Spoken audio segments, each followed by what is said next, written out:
Ang video na ito mga kaubayan ay nandito ako sa Kabukiran at mangunguha po ako ng barsanga. Ito po mga barsanga po yan, mga barsanga po yan mga kaubayan. Ang barsanga po ay gamot sa sakit ng tiyan. Kukuha po ako dyan mga kaubayan at ipapaliwanag ko po yung kanyang nagagamot.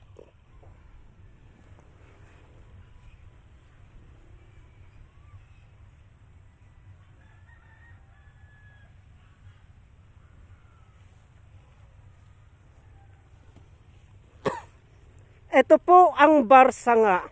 Itong barsanga na ito mga kaubayan ay napakabisa po na panggamot sa sakit ng tiyan. Sakit ng tiyan, kabuhi, at yung ulcer po. Ito ang sa ulcer po, mabisa po ito. Ang proseso ng paggamit namin, kinukuha po namin ito. Itong laman niya na yan at yan po ay ang ipinapakain namin sa taong may ulcer. O kaya binabalatan po namin ito, pinipitpit po namin at ipinapakulo. Yan po ang ipinapainom namin sa taong may ulcer. O kaya ay binabalatan po namin yan at ipinapakain po namin. Sa ulcer po yan mga kaubayan. Ngayon, pagsasakit ng tiyan naman, kabuhi, yung nahilo, nagsusuka, nagdudumi, ito po, itong buo na ito mga kaubayan, ay ilinalaga po namin yan.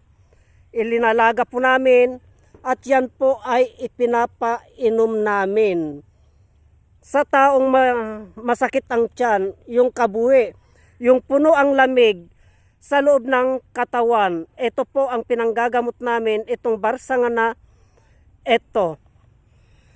Maliban sa ulcer, sakit ng tiyan, lamig, ay ito din po ang ginagamit namin sa sa taong may hindi maganda po yung amoy ng kanilang hininga.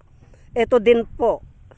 At saka yung hindi maganda po yung amoy ng kanilang katawan. Ang proseso po ng paggamit namin nito, bumubunot po kami niyan, yung laman niyan, pati itong talbos, itong dahon, ipinapakulo po namin yan mga kaubayan at yan po ay pinampapaligo namin sa taong hindi maganda po yung kanyang amoy sa katawan at yung kanyang hininga po. Ito po ang ginagamit namin mga kaubayan. Ang gumagamot po noon, yung amoy po nito, yung aroma po nitong laman niya mga kaubayan kasi ang amoy nito ay mabango po. Yun po ang gumagamot sa taong hindi maganda yung singaw ng kanyang katawan mga kaubayan. Ito po, barsanga.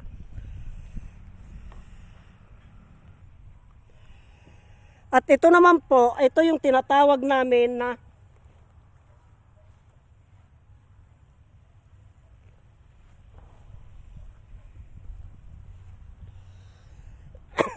ito naman po mga kaubayan, ito yung tinatawag namin ng ngalog.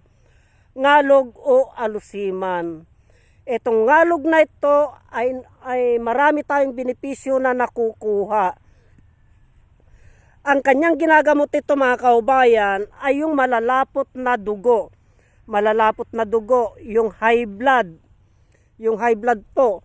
Yung pampalabnaw ng dugo po, ito mga kaubayan, maliban sa pampalabnaw ng dugo ay panglinis ng baga po. Ito. Ang proseso ng paggamit nito ay linalaga po namin ito at pinapainom po sa taong high blood, malapot ang dugo, pampalinis ng baga. Maliban sa gamot na ito mga kaubayan ay napakasarap din po ito na ulam. Hinahalo po ito sa mga sinigang o munggo. Itong ngalog na ito mga kaubayan, kaya wag po nating baliwalain ang kakayahan ng ngalog. Kasi po, marami po tayong benepisyo na nakukuha sa ngalog na ito. At nagkalat lamang po dito yan sa Kabukiran, dyan lang po. Marami po dyan mga kaubayan ang ngalog. Kaya yung mga high blood po, yung malalapot ang dugo, subukan po ninyo. Itong ngalog na ito. Marami pong salamat.